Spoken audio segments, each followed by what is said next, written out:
biggest struggle for new developers is just getting a foot in the door. Everyone always tells you that after your first job, things will get a lot easier, which is true. But sometimes it feels impossible to get an interview, let alone your first job. But there were some things that I learned the hard way when I first got into the software field that helped me to get more interviews, even though I had no experience. So in this video, I'm going to explain those things to help you get more interviews. And at the end of this video, I'm going to talk about a resource that I created to help you get more interviews. Now, I'm sure you've heard about the job market and the hiring freezes and the layoffs, but there's been a recent change in the job market that hasn't been reported as much in the news. Looking at recent reports, the software job market is still strong and expected to grow in the coming years. As you know, the layoffs and the hiring freezes were more of a correction due to overhiring during the virus, but not necessarily the end of software development and software engineers. The U.S. Bureau of Labor Statistics predicts a 26% increase in employment for software developers through the year 2031. Back-end developers are in high demand, with languages such as Java, Python, Node.js, SQL, and a few others. Then you also have the job market for data analysis, data science, cloud computing are also in high demand. Then you have more niche development like ServiceNow developers and Salesforce developers. These are also in high demand. So even though the big FANG companies are the ones that get all the attention, there are way more companies out there in many different industries that are looking for people to work in software. So instead of just focusing on Google and Apple, it's a good idea to start your job search to small to medium-sized companies, nonprofits, state and federal governments, and other industries like financing and banking. Now, some of you may be saying, but Brian, I'm literally applying to every job I see and I'm getting nowhere. So if the job market is strengthening and you're applying to so many jobs but you're not getting anywhere, what could be the issue? The first is probably how you apply to these jobs. Now, a few years ago, I started to notice something when I was applying to jobs. Whenever I would go on websites like LinkedIn and Glassdoor, you know they have an easy apply button. And that was all that I used because it was quick and it was easy. But I really didn't get many responses. But when I started to apply directly through the company, I noticed a change in my response rate. So I would look through those boards to see what was out there. Then I would go to the company's direct website and apply through there. Because really I have no idea what happens when I submit my application through these job boards. I get a successful confirmation message, but I don't know what happens to my actual resume. Now I'll be honest, going directly to the website and applying is definitely gonna take a little more time than using these quick apply options. You're probably gonna have to create some type of Workday account with that company, fill out some general information if your resume is parsed correctly, and then proceed with the application. But if you take the extra step to do this, you should start to see some changes in your response rate as long as you focus on this next step, which is you have to stand out in some kind of way. It's no secret that the job market is a lot tougher for junior and entry-level developers. So it's necessary that you do something to stand out from these other candidates. For example, when I was first getting into development, I was only focused on front-end languages like JavaScript, HTML, CSS, and other frameworks. So I built projects related specifically to these languages because I wanted to market myself as a front-end developer. But outside of those projects, I built a personal website to upload my projects to.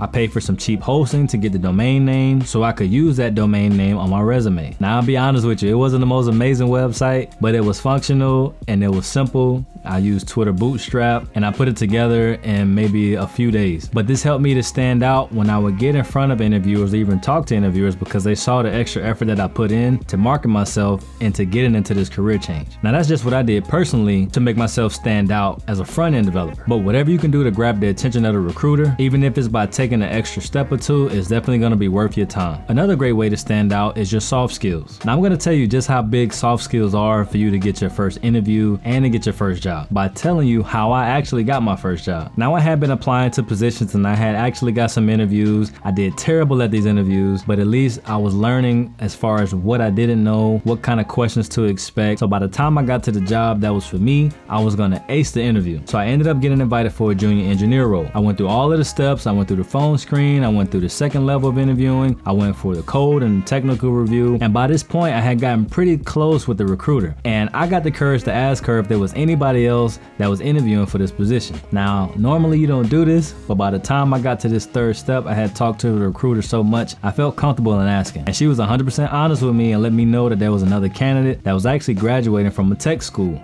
Now I'm thinking, recent graduate from a tech school, me, self-taught developer that's trying to force my way into the industry, I'm thinking I have no chance. A week or two goes by and I hear back, and unfortunately I didn't get the position. They offered the position to the recent grad. I'm pretty sure she knew a lot more than me technically, and that's fine. But But the thing that surprised me was she said that the team enjoyed interviewing with me so much that they recommended me for another position that wasn't posted yet. This position was with a new team, a brand new project, and they wanted to see if I was interested in meeting this team and meeting this manager. And I'm thinking, this is my first job. I don't care who you meet me with. I'm gonna go talk to him because I want to work. So I go to meet this manager. It's a very casual conversation, not even really anything technical because I had already done that in the previous round. And they offered me the position. And that was how I got my first job. It wasn't because I was the most technical. It was because they enjoyed interviewing with me and because I had soft skills. So if you can't stand out, if you can't be the top of the line technically, then focus on your soft skills because that could get you over the line. If they can picture you working with them, that'll take you a lot farther than what you think. The next thing is your cover letter. So a few weeks ago, my wife and I went to go see Wicked. And the one thing I noticed was just how on point the lighting technician was. At each time during the performance, and that was a long performance, the lighting technician was always pointing you in the direction of what you needed to focus on, even though there was so much going on in the stage. So just like the lighting technician moves the light to put the focus on the performance for the audience, a good cover letter moves the employer's focus towards your qualifications, your experiences, and who you are as a person. It's a great way to show your passion and your excitement for getting into this field or to advance in this field, and could be a reason for you to really stand out compared to everybody else. But the cover letter is more than just you talking about your technical ability and how much you know about JavaScript, and you want to make it personal. And don't be afraid to mention things that might not be 100% technical. Even in my cover letter, I will mention how my determination and focus on other things not even related to software helped me to achieve different goals, like learning how to play bass guitar, learning fluent Spanish to impress a girl, and anything else that could put the focus on what I wanted them to see, which was I'm a self-starter,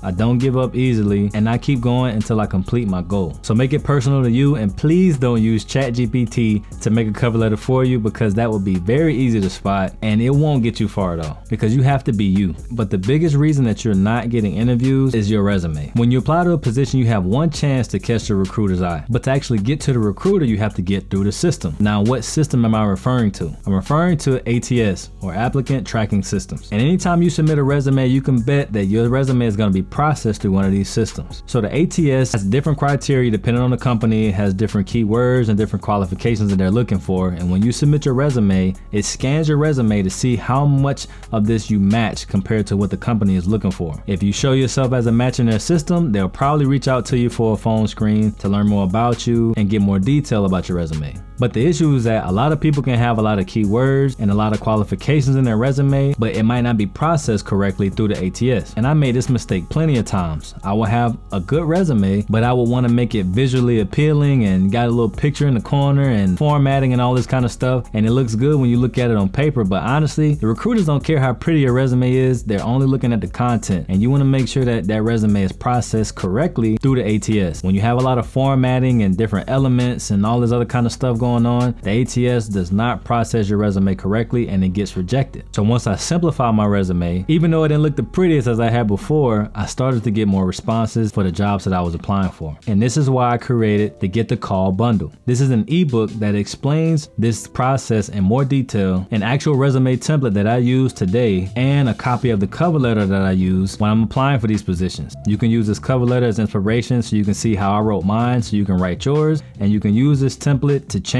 your resume and update your resume so you can have one that is actually friendly to these ATS systems and give you a better chance of getting interviews. So check out the bundle because the whole package will help you on your goals. But thanks for watching. I'll catch you on the next one.